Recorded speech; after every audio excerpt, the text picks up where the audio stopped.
வணக்கம். இது இலங்கையின் முதல் தர செய்தி வழங்குனர் நியூஸ் ஃபர்ஸ்டின் பிரதான செய்தி. உங்களுடன் இணைந்து கொள்வோர் சந்திரிகா ஆறுமுகம், தியாஸ் ஹாரிஸ். இன்றைய விரிவான செய்திகளுக்கு செல்லும் முன்னர் முதலில் தலைப்புச் செய்திகள்.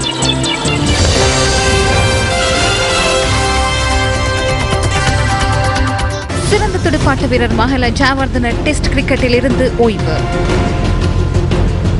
உப தலைவரை தாக்கியதாக கூறப்படும் சம்பவம் தொடர்பில் கொலன்னாவ நகரசபை தலைவர் விளக்கமறியலில்.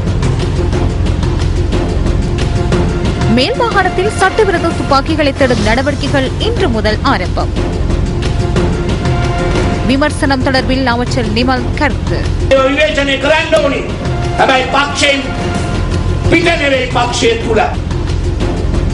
இலங்கைக்கு பாதிப்பை ஏற்படுத்தும் எந்த ஒரு தீர்மானத்திற்கும் இந்திய அரசாங்கம் ஒத்துழைப்பு வழங்காது. பாரதிய ஜனதா கட்சியின் தலைவர்களில் ஒருவரான சுப்பிரமணியம் சுவாமி கருத்து. ஆம் சந்திரிகா, தனக்கே உரித்தான துடுப்பாட்டத்தில் இலங்கை ரசிகர்களை மாத்திரமல்ல சர்வதேச மட்டத்தில் ரசிகர்களை கவர்ந்த ஒரு துடுப்பாட்ட வீரர் இன்று டெஸ்ட் அரங்கிலிருந்து ஓய்வு பெறுகின்றார். அவர்தான் மஹல ஜயவர்தன. ஆம்ரியாஸ் மஹல என்று பங்கேற்ற டெஸ்ட் போட்டியில் 105 ஓட்டங்களால் இலங்கை அணி வெற்றி கொண்டது. அது மாத்திரமன்றி இந்த தொடரை 2-0 என்ற கணக்கிலும் இலங்கை அணி கைப்பற்றியிருந்தமை குறிப்பிடத்தக்கது. கொழும்பு SSC மைதானத்தில் இன்று நிறைவு பெற்ற பாகிஸ்தான் மற்றும் இலங்கை அணிகளுக்கு இடையிலான டெஸ்ட் கிரிக்கெட் போட்டி மஹல ஜயவர்தன பங்கேற்ற 149வது போட்டியாகும். இறுதி நாள் ஆட்டத்தை ஆரம்பித்த சந்தர்ப்பத்தில் பாகிஸ்தான் 7 விக்கெட்டுகளை இழந்து 127 ஓட்டங்களை பெற்றிருந்தது. வெற்றிக்காக மேலதிகமாக 144 ஓட்டங்களை பெற வேண்டியிருந்த போதிலும் பாகிஸ்தான் அணியினால் 38 ஓட்டங்களையே இன்றைய தினம் பெற முடிந்தது. இன்றைய போட்டி ஆரம்பமாகி ஒரு மணி தியாலத்திற்குள் பாகிஸ்தான் அணியின் சகல விக்கெட்டுகளும் 165 ஓட்டங்களுக்கு இழக்கப்பட்டது. ரங்கன் ஹெராத் 57 ஓட்டங்களுக்கு 5 விக்கெட்டுகளை வீழ்த்தினார். It's taken, I think it's taken. The celebrations begin. It's Rangan Herath with 5 wickets collision, and well, thankfully Sri Lankans are beaming with smiles because they won. These are great pictures. These are stunning pictures. Who won the game loved.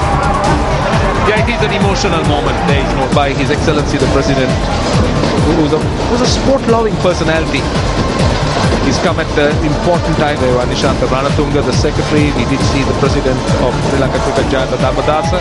Set very early because test கிரிக்கெட்டில் ஓய்வு பெறும் மஹல ஜயவர்தனவை கௌரவிக்கும் வகையில் இன்றைய போட்டியின் நிறைவில் விசேட நிகழ்வு ஒன்றும் ஏற்பாடு செய்யப்பட்டிருந்தது. இலங்கை கிரிக்கெட் நிறுவனம், கொழும்பு நாலாந்தா கல்லூரி மற்றும் SSC விளையாட்டுக் கழகம் ஆகியன இணைந்து இதனை ஏற்பாடு செய்திருந்தது.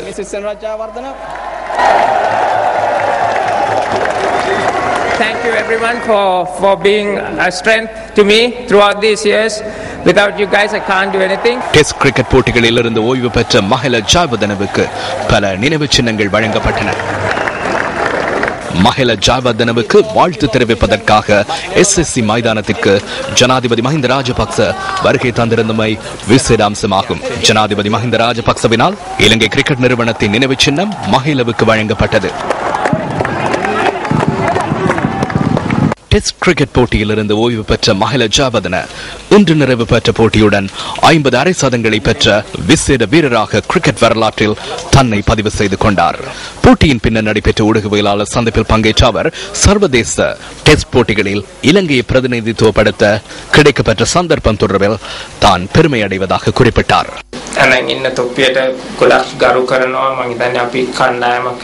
நான் அணிந்துள்ள தொப்பியை மதிக்கின்றேன். அணி என்ற ரீதியில் அந்த வடிவத்தை பாராட்டுகின்றோம். இந்த தொப்பியை நாம் யாருக்கும் இலகுவில் வழங்குவதில்லை.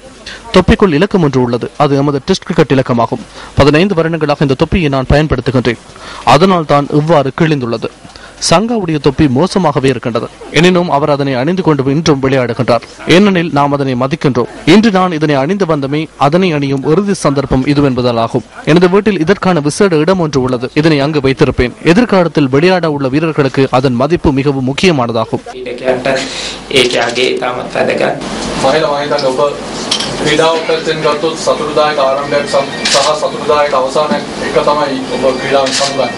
නමුත් ක්‍රීඩා පිටියේ නෙවි ඔබගත මේ තීරණය සම්බන්ධයෙන් ඔබ ඇත්තටම සතුටින්ද මෙතන ටෙස්ට් ක්‍රීඩාව හැරෙනවා? අනිවාර්යයෙන්ම මම හැමතිස්සෙම තීරණ ගන්නේ යම්කිසි සාධකයක් நான் ஏதேனும் ஒரு தீர்மானத்தை எடுக்கும் போது ஏதாவது ஒரு காரணம் இருக்கும். எதிர்காலத்தில் எமக்குள்ள டெஸ்ட் போட்டிகள் குறைவாகவே உள்ளது. நாம் இளமை அடைய மாட்டோம், வயதிற்கு போவோம். டெஸ்ட் போட்டிகள் எமக்கு இல்லாத காலப்பகுதியில் புதிய வீரர் அணியை பொறுப்பேற்க வேண்டும். அந்த போட்டிகள் தொடர்பில் கருத்தில் கொண்டே இந்த தீர்மானத்தை எடுத்தேன். தற்போது நிலைக்கு அமைய வீரர் என்ற ரீதியில் எனக்கு முன்னோக்கி செல்வது கடினம். இந்த நிலையில் என்னால் இருக்க முடியும் எனினும் என்னால் முன்னோக்கி செல்ல முடியாது. இவை அனைத்தையும் கருத்தில் கொண்டே இந்த தீர்மானத்தை எடுத்தேன். வேறு எந்த காரணமும் இல்லை. මගේ දැන් තියෙන තත්ත්වයට අනුව ඉදිරියේදී මට ක්‍රීඩකයෙක් විදිහට දියුණු වෙන්න තියෙන අවකාශ අඩුයි. මට මේ තත්ත්වෙම පවත්වාගෙන යාමේ හැකියාවක් තියෙනවා. නමුත් දියුණු වෙන්න අමාරුයි.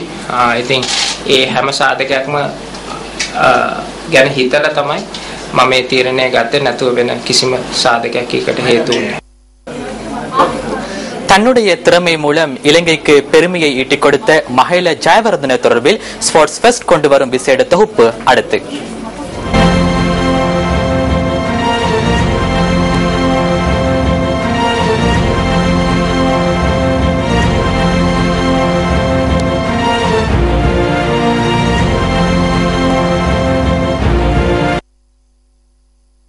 ஆயிரத்து 1977 ஆண்டு மே மாதம் 27ஆம் தேதி பிறந்த தினகமகே பிரபோத் மஹேலடி சில்வா ஜெயவர்தன கொழும்பு நாலந்தா கல்லூரியின் ஊடாக கிரிக்கெட் போட்டிகளுக்கு பிரவேசித்தார். கொழும்பு SSC விளையாட்டுக் கழகத்தின் ஊடாக தேசிய அணியில் இணைந்த மஹேல ஜெயவர்தன இலங்கையின் 69வது டெஸ்ட் வீரர் ஆவார். මම ක්‍රිකට් බෑග් එක අරන් ගේට්ටුව ළඟට ගිහිල්ලා ඉන්නකොට நான் கிரிக்கெட் பையுடன் நுழைவாயிலுக்கு அருகில் நிற்கும் போது மாணவர்களின் கல்வி நடவடிக்கை பாதிக்கப்படும் என ஏனைய பெற்றோர்கள் முறைப்பாடு செய்தாலும் நான் அதற்கு மாறாக இருப்பதாக சில ஆசிரியர்கள் வந்து என்னிடம் கூறுவார்கள். அவரின் சிறுபிராயத்திலேயே அவரின் ஆசையை நாங்கள் இனம் கண்டு நானும் எனது கணவரும் அவரின் ஆற்றலுக்கும் திறமைக்கும் இடமளிப்பதற்கு தீர்மானித்தோம். 1997ஆம் ஆண்டு ஆகஸ்ட் மாதம் 22ஆம் தேதி இந்தியாவுடனான டெஸ்ட் கிரிக்கெட் போட்டியில் தனது டெஸ்ட் அந்தஸ்தை பெற்ற மஹேல ஜெயவர்தன அந்த போட்டியில் அரை சதம் ஒன்றை பதிவு செய்தார். டெஸ்ட் இன்னிங்ஸ் ஒன்றில் அதிக ஓட்டங்களை பெற்ற 4வது வீரர் என்ற பெருமையையும் மஹேல ஜெயவர்தன தன்வசப்படுத்தினார். 2006ஆம் ஆண்டு தென்னாப்பிரிக்காவுக்கு எதிரான போட்டியில் 374 ஓட்டங்களை பெற்றதனூடாக அவர் இந்த பெருமையை பெற்றார். அவர் தனது முதலாவது பிறந்த நாள் அன்றே அவரது கிரிக்கெட் வாழ்வில் ஈடுபட ஆரம்பித்தார். நான் அவருக்கு பிளாஸ்டிக் பெட்பால் கொடுத்து எவ்வாறு துடுப்படுத்தாட வேண்டும் என்பதனை கற்றுக் கொடுத்தேன். அன்றிலிருந்து அவர் கிரிக்கெட் விளையாட ஆரம்பித்தார். இலங்கையில் அவரது டெஸ்ட் வாழ்வினை நிறைவுக்கு கொண்டு வர வேண்டும் என தீர்மானித்தார் என்று நினைக்கின்றேன். அடுத்த தொடர் நியூசிலாந்தில் நடைபெற உள்ளது. நியூசிலாந்து சென்று அங்கு போட்டியிலிருந்து விடைபெறுவது என்பது அர்த்தமற்ற விடயம். அவர் சிறந்த தீர்மானத்தை சரியான நேரத்தில் எடுத்திருக்கின்றார்.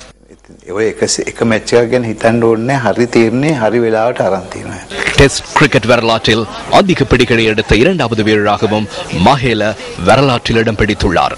17 வருடங்களாக வீரராகவும் உப தலைவராகவும் டெஸ்ட் அரங்கை அலங்கரித்த மஹேல ஜெயவர்தன மிகவும் அரிதான நிபுணத்துவம் மிக்க வீரர் என கிரிக்கெட் விமர்சகர்கள் தெரிவிக்கின்றனர்.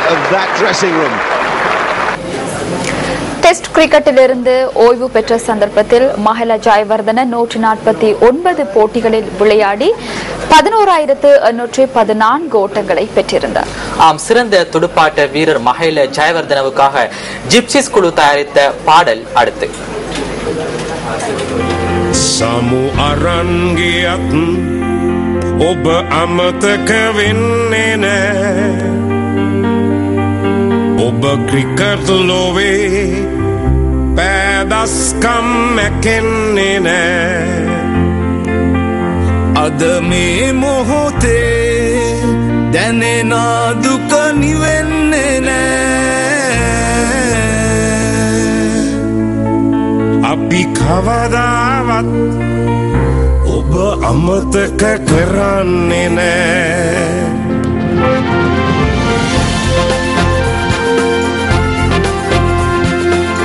ඔබේ පිත්තෙන් හැබදස්කම් ලොවම විත කෙරුවා ක්‍රිකට් ලෝකේ සදා නොමැකෙන නමක් ඔබ තැබුවා රටට ජයගෙන එන්න සැමදා දිරිය කැප කෙරුවා ඔබේ දස්කම් ගැන කියන්නට තව වචන නැතුවා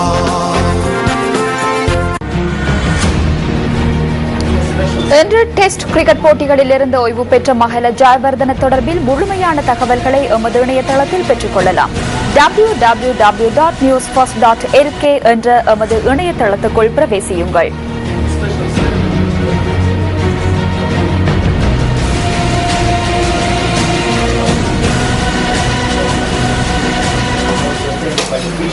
வரலாற்று சிறப்புமிக்க யாழ் நல்லூர் கந்தசாமி ஆலய வருடாந்த மகோத்சவத்தின் 18ஆம் நாள் திருவிழா இன்று விமரிசையாக நடைபெற்றது.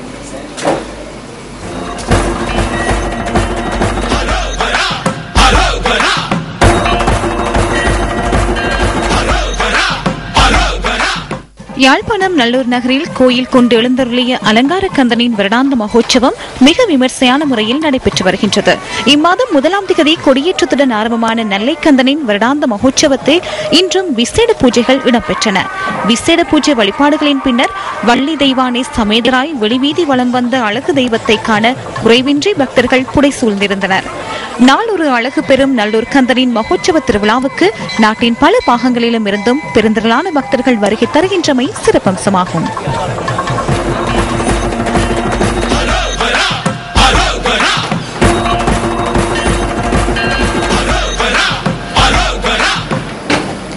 உலகிலேயே பிரம்மாண்டமான வெளியக வானொலி கலையகம் என்று திறந்து வைக்கப்பட உள்ளது. இது தொடர்பான காட்சிகளை தொடரும் செய்திகளில் எதிர்பாருங்கள்.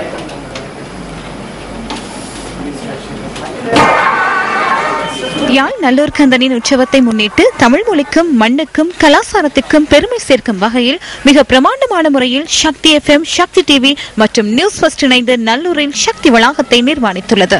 சக்தி வளாகத்தின் அனைத்து நிர்மாண பணிகள் பூர்த்தியடைந்துள்ள நிலையில் நல்லூரில் இன்று முதல் எதிர்வரும் 24ஆம் தேதி வரை சக்தி வளாகம் செயற்பட உள்ளது. யாழ்ப்பாணம் வீரசிங்க மண்டபத்திற்கு முன்னர் இன்று மாலை ஆரம்பமான சக்தி சங்கமம் பாரம்பரிய நிகழ்ச்சி பேரணியாக சக்தி வளாகம் வரை வந்துள்ளது. இதன்போது தமிழ் பாரம்பரியத்தை வெளிப்படுத்தும் வகையிலான பல கலை நிகழ்ச்சிகள் யாழ் நகரை அலங்கரித்திருந்தமை குறிப்பிடத்தக்கது.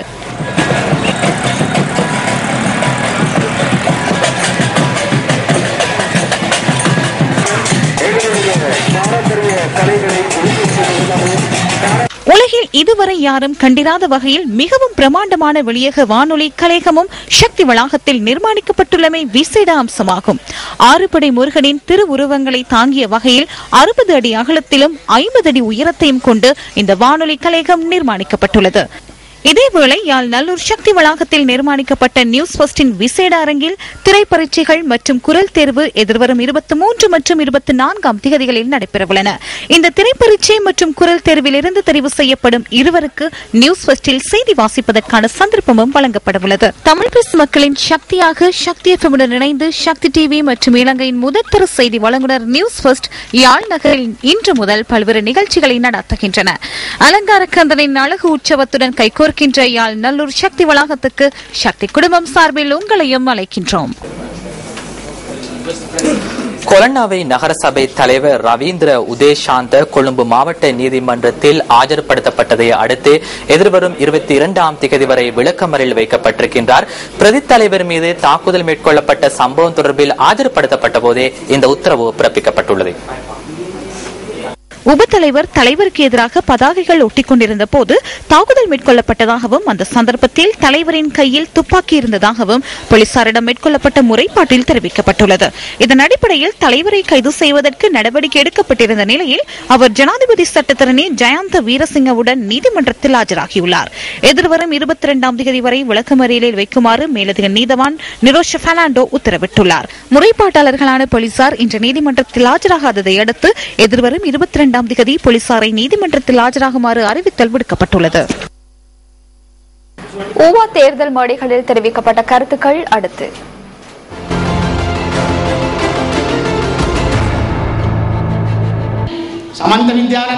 சமந்த வித்யாரத்ன எமது விருப்பு வாக்குகளை பெற்று பல வருடங்களாக பாராளுமன்றத்தில் எதனை செய்தார். பிரதி அமைச்சராக பதவி வகித்த சந்தர்ப்பத்தில் வீதியையாவது புனரமைத்தாரா என கூறுங்கள்.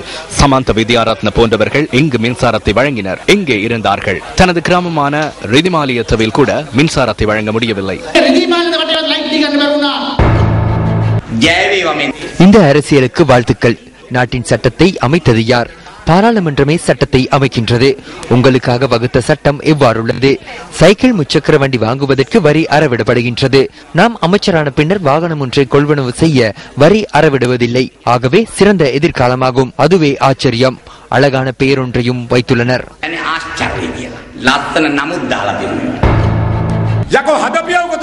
இதனை நீங்கள் செய்தீர்கள், நாம் செய்தோம். நாம் யுத்தம் செய்து அபிவிருத்தி நடவடிக்கைகளை முன்னெடுத்தது போன்று பொருளாதார யுத்தத்தையும் நாம் நிறைவு செய்ய வேண்டியுள்ளது. நாடு அபிவிருத்தி அடைவதில்லை. உங்களின் பசியை போக்குவதற்கு இந்த அரசாங்கத்தினால் இயலாது போயுள்ளது. இந்த மாகாண சபையினாலும் இயலவில்லை. மகன் பெண் ஒருவரை காதலிக்கிறார். எனினும் திருமணம் முடித்து வாழ்வதற்கு இடமில்லை. நமது பிள்ளைகளுக்கு வாழ்வதற்கு வழி இல்லை. நாடு முழுவதும் 9 மாளிகைகள் நிர்மாணிக்கப்படுவதை நினைவிற்கொள்ளுங்கள். இதற்காக பொதுமக்களின் கோடிக்கணக்கான நிதியை செலவு செய்கின்றனர். நமது நாட்டில் இன்று மாளிகைகளை பராமரிக்கும் தலைவர் ஒருவரை உள்ளார்.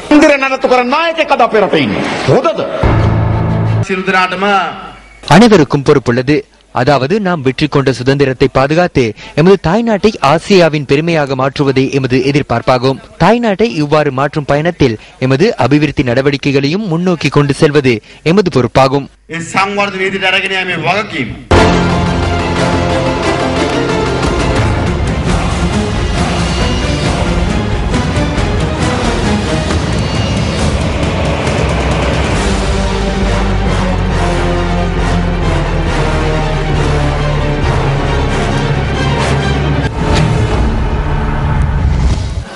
மட்டக்களப்பு களுவாஞ்சிக்குடி குருக்கள் மடம் பகுதியில் காணப்படுவதாக கூறப்படுகின்ற மனித புதைக்குழி தொடர்பில் எதிர்வரும் நவம்பர் மாதம் 24ஆம் தேதி நீதிமன்றத்தில் தகவல்களை முன்வைக்க வேண்டும் என களுவாஞ்சிக்குடி சுற்றுலா நீதிமன்றம் இன்று அறிவித்திருக்கின்றது.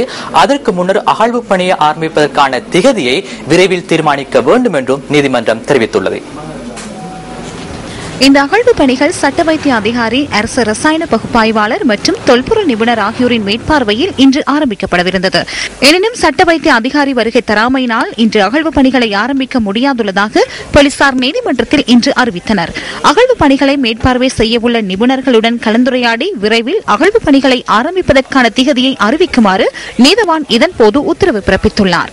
இது தொடர்பான விசாரணை நவம்பர் மாதம் 24ஆம் தேதி களுவாஞ்சிக்குடி நீதிமன்றத்தில் இடம்பெறவுள்ளது. எதிர்வரும் நவம்பர் காலங்கள் மழையாக இருக்கின்ற காரணத்தினால் அதை நாங்கள் முட்கூட்டி செய்வதற்காக சட்டமா வைத்திய அதிகாரிகளுடன் நாங்கள் ஆலோசித்து அதுக்கு முந்தைய ஒரு தினத்தில் அவர்களை இங்கு கொண்டு வந்து இந்த புதைக்குழியை தோண்டுவதற்குரிய நடவடிக்கை எடுப்பதற்காக முயற்சி செய்து கொண்டிருக்கிறோம். காணாமற் போனோர் தொடர்பான முறைப்பாடுகளை விசாரணை செய்யும் ஜனாதிபதி ஆணைக்குழு காத்தான்குடியில் தமது அமர்வினை நடத்திய போது குருக்கள் மடத்தில் உள்ளதாக கூறப்படும் மனித புதைக்குழி தொடர்பில் மக்கள் முறைப்பாடு செய்திருந்தமை குறிப்பிடத்தக்கது.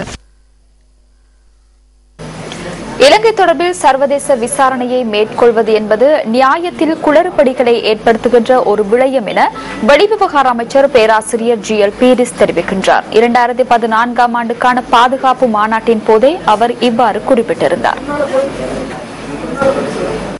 வருடாந்தம் நடைபெறும் பாதுகாப்பு மாநாட்டின் 4வது மாநாட்டில் யுத்தத்தின் பின் அபிவிருத்தி மற்றும் மக்கள் எதிர்நோக்கியுள்ள சவால்கள் குறித்தும் அவதானம் செலுத்தப்பட்டுள்ளது. வெளிநாட்டு பாதுகாப்பு பிரிவின் அதிகாரிகள், நிபுணர்கள் உள்ளிட்ட துறைசார் அதிகாரிகளின் பங்களிப்புடன் இந்த மாநாடு ஆரம்பமானது. ஜனாதிபதி செயலாளர் லலித் வீரத்துங்க, பாதுகாப்பு செயலாளர் கோட்டாபய ராஜபக்ஷ, திரைசேரியின் செயலாளர் கலாநிதி TB ஜெயசுந்தர, இராணுவ தளபதி லெப்டினன்ட் ஜெனரல் தயா ரத்நாயக் உள்ளிட்டவர்கள் மாநாட்டில் கலந்து கொண்டதுடன் அவர்களும் இந்த மாநாட்டில் உரையாற்றினர்.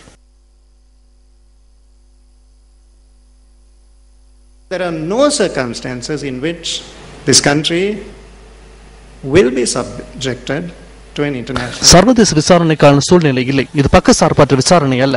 இதன் அடிப்படையில் விசாரணையில் கலந்து கொண்டால் அரசாங்கத்தை தெரிவு செய்த மக்களை அசௌகரியப்படுத்தும் நடவடிக்கையாகும்.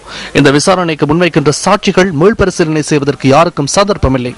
இது விசாரணை அல்ல, நியாயத்தில் குளறுபடிகளை ஏற்படுத்துகின்ற ஒரு விடயம். உள்ளக நடவடிக்கைகளின் ஊடாகவே நல்லிணக்கத்தை எட்ட முடியும்.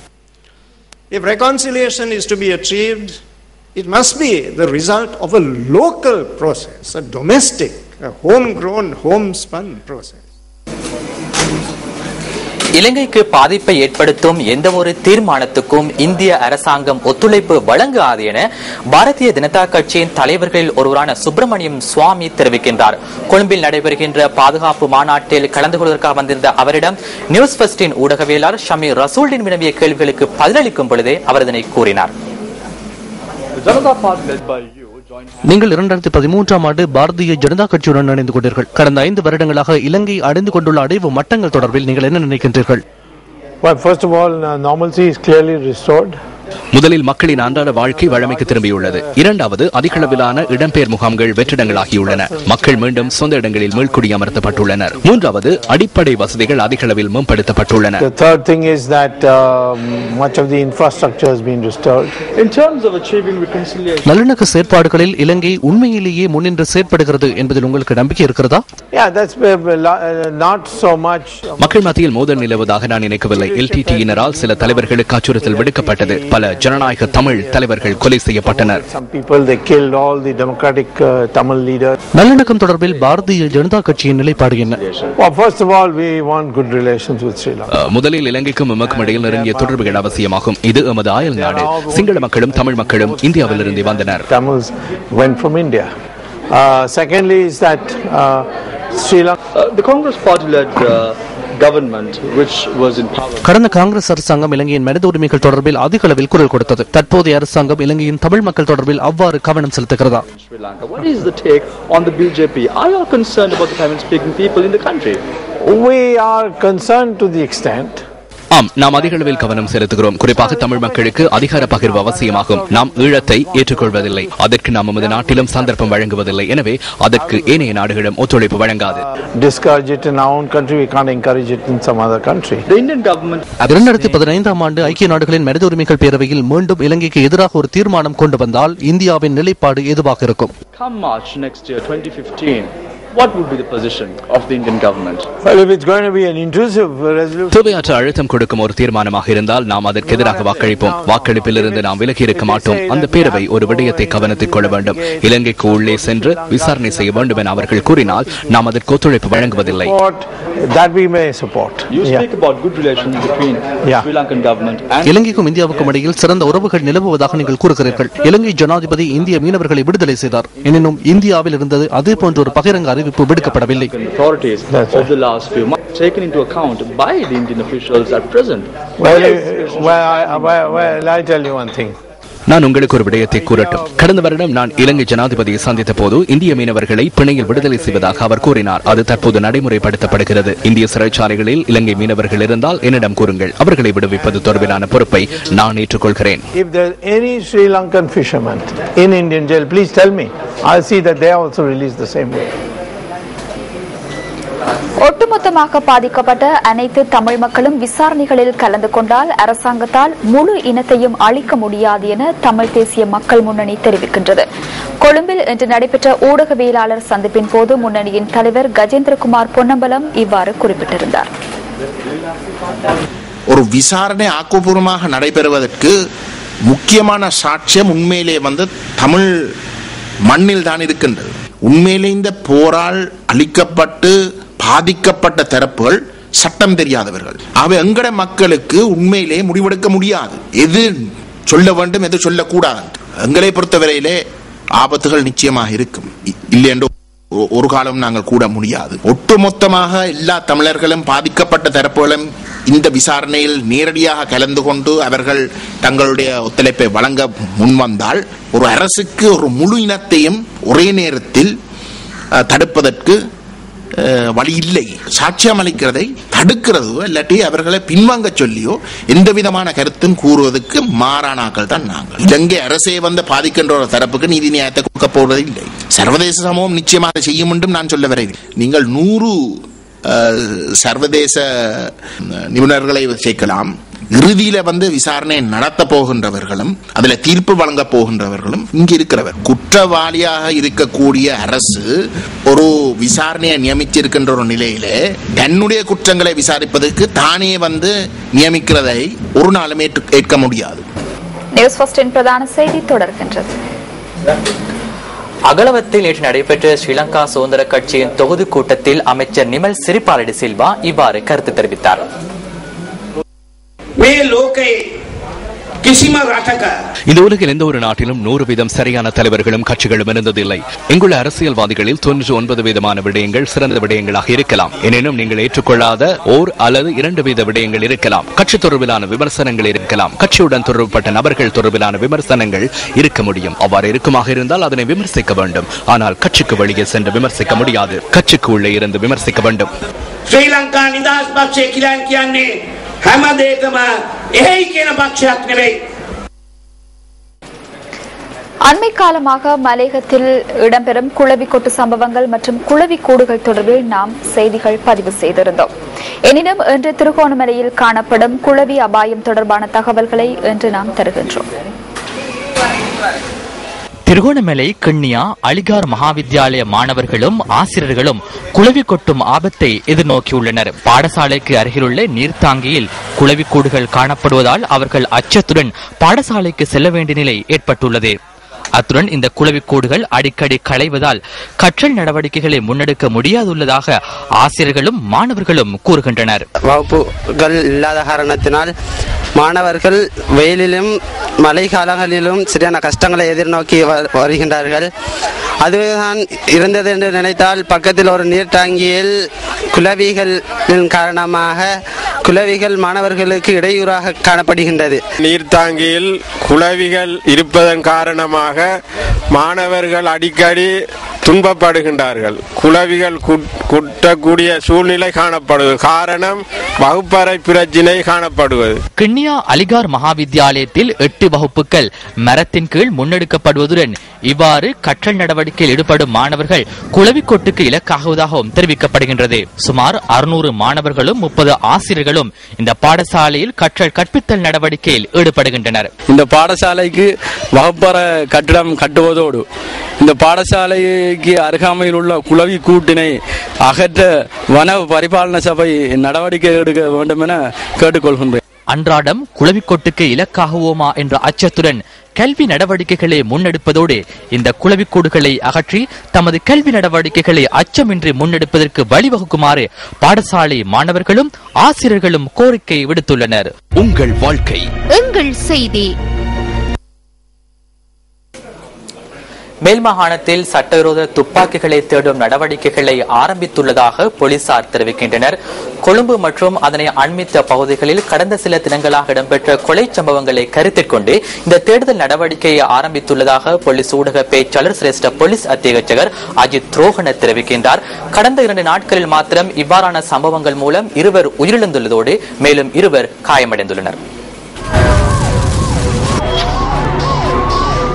ரானால பட்டேவல பிரதேசத்தில் மோட்டார் சைக்கிளில் வருகை தந்த இனம் தெரியாத 2 மேற்கொண்ட துப்பாக்கி பிரயோகத்தில் ஒருவர் உயிரிழந்து மற்றும் ஒரு இளைஞர் காயமடைந்தார். நேற்றிரவு 8:45 மணியளவில் மத அனுஷ்டானங்கள் இடம்பெற்றுக் கொண்டிருந்த ஒரு பகுதியில் T-57 ரக துப்பாக்கியை பயன்படுத்தி துப்பாக்கி பிரயோகத்தை மேற்கொண்டுவிட்டு தப்பிச் சென்றுள்ளனர்.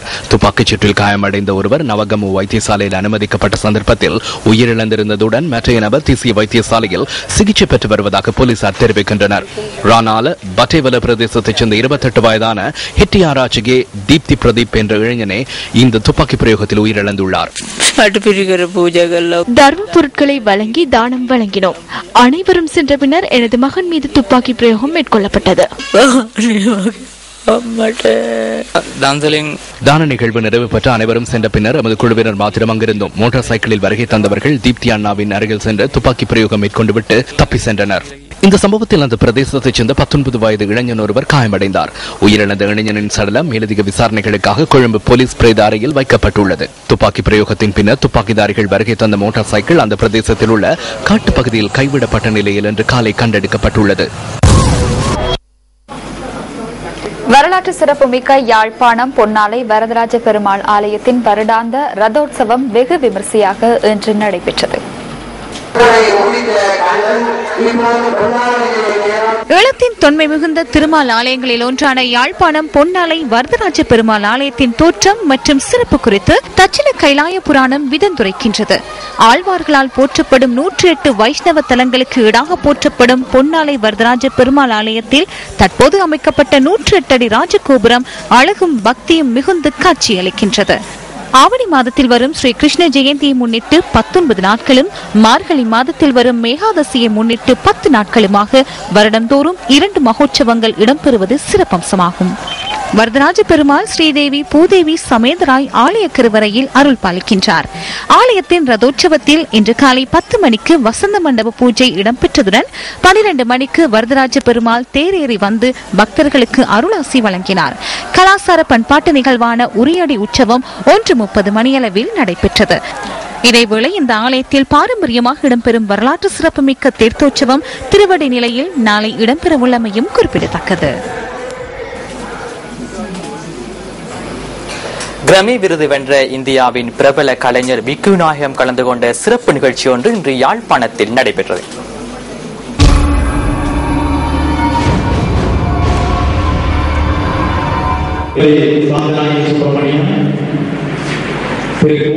பத்மஸ்ரீ விக்கு விநாயகத்தின் பங்கு பெற்றதுடன் நடைபெற்ற இந்த நிகழ்வில் இசை ரசிகர்களின் மனங்களை கொள்ளை கொள்ளும் வகையில் கடம் இசைக்கப்பட்டது.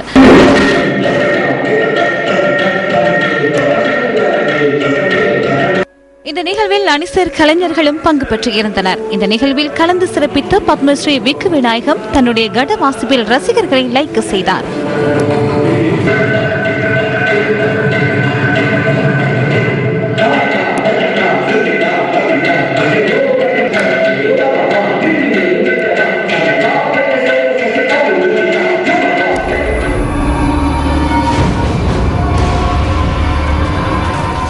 டெஸ்ட் கிரிக்கெட் வாழ்விலிருந்து ஓய்வு பெறும் மஹேல ஜெயவர்தனவுக்காக ஜஸ்டிஸ் குழு தயாரித்த பாடலோடு இன்றைய பிரதான செய்தியை நாங்கள் நிறைவு செய்து கொள்கிறோம். வணக்கம். வணக்கம். සමු අරන්ගියත් ඔබ අමතක වෙන්නේ නෑ ඔබ ක්‍රිකට් ලොවේ පෑදස්කම් මැකෙන්නේ නෑ අද මේ මොහොතේ දැනෙන දුක නිවෙන්නේ නෑ අපි කවදාවත් ඔබ අමතක කරන්නේ නෑ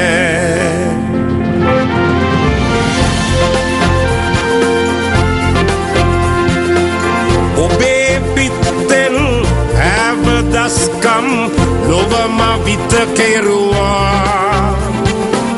ක්‍රිකට් ලෝකේ සදා නොමැකෙන නමක් ඔබ තැබුවා රටට ජයගෙන එන්න සැමදා දිරිය කැප කෙරුවා ඔබේ දස්කම් ගැන කියන්නට තව වචන නැතුවා